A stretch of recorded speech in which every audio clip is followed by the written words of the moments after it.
আদৰ্শ বিদ্যালয় ডকুচিৰ প্ৰাংগণ আজি কিছু সময় আগতে ঘোষণা কৰা CBSE দশম শ্ৰেণীৰ পৰীক্ষাত আদৰ্শ বিদ্যালয়ৰ আটাইকেইগৰাকী ছাত্ৰ-ছাত্ৰীয়ে সুন্দৰ নিদৰ্শন দেখুৱাবলৈ সক্ষম হয় আদৰ্শ বিদ্যালয় ডকুচিত আজি এক উখল-মাখল পৰিৱেশৰ সৃষ্টি হয় once again Jimoni Kolita one big class to Jimoni Kolita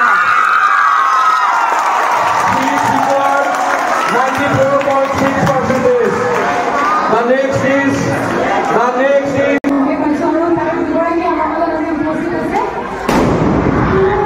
আমি সুখী তেওঁলোকৰ ফলাফলক লৈ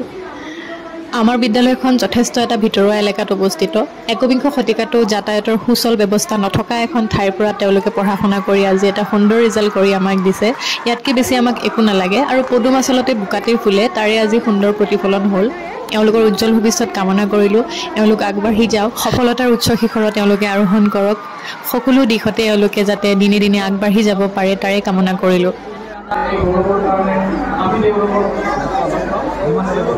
কষ্ট কৰি এই ফলাফল পাবলৈ সক্ষম হৈছে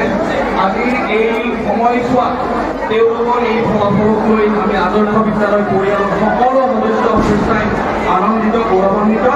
আৰু তেওঁলোকৰ ভৱিষ্যত জীৱন মংগলময় হওক তেওঁলোকৰ ভৱিষ্যত ক্ৰিয়াৰ সুন্দৰ হওক তাৰে কামনা কৰি আজিৰ এই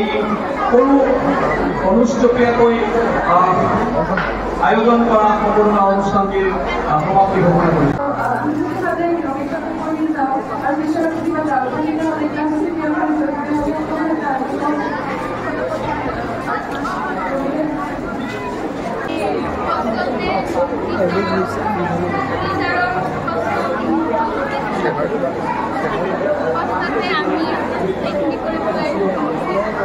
আমাৰ বিদ্যালয়ৰ পৰা সৰ্বমুঠ 23 গৰাকী ছাত্ৰ-ছাত্ৰী পৰীক্ষাত অৱতীৰ্ণ হৈছিল আৰু আটাইকেইগৰাকী ছাত্ৰ-ছাত্ৰীয়ে সুখ্যাতিৰে উত্তীৰ্ণ হ'বলৈ সক্ষম হৈছে ইয়াৰে 13 গৰাকীয়ে প্ৰথম বিভাগ লাভ কৰিছে আৰু 10 গৰাকীয়ে দ্বিতীয় বিভাগ লাভ কৰিছে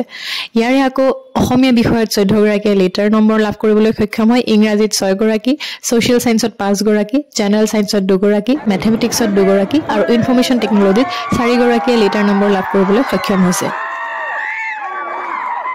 আদৰ্শ বিদ্যালয় পৰিয়ালৰ তৰফৰ পৰা আটাইকেইগৰাকী ছাত্ৰ-ছাত্ৰীলৈ অভিনন্দন জ্ঞাপন কৰিলোঁ জয়টো আদৰ্শ বিদ্যালয় ডকুচি আদৰ্শ বিদ্যালয় ডকুচিৰ জয়যাত্ৰা অব্যাহত থাকক ধন্যবাদ